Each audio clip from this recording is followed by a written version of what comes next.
राखी तू भैया कह दिहलू के करा परता की।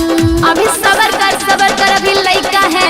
गाँव घर के लइकी सब बांधली राखी तू भैया कह दिहलू के करा परता की। से सोना लगे की भागे पा हमारा भागवानो रूठल बा। अच्छा लगे की भागे पा हमारा भागवानो रूठल बा। अच्छा भैया बोल जन रे पगली हमारा दिल टूटल बा। भैया बोल जन रे पगली हमारा दिल टूटल बा। यही भगवान के मर्जी हो भवा।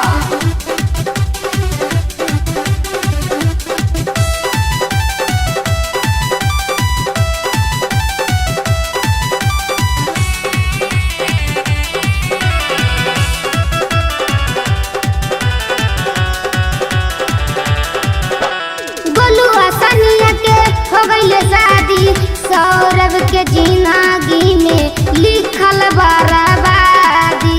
ए लइका भियो से सुधर जो अभी लइका है। गोलुआ सनिया के हो गइले शादी सौरभ के जिंदगी में लिखल बर्बादी। यही भगवान के मर्जी हो। लगे की भागे में हमारा नहीं शादी लिखल बा।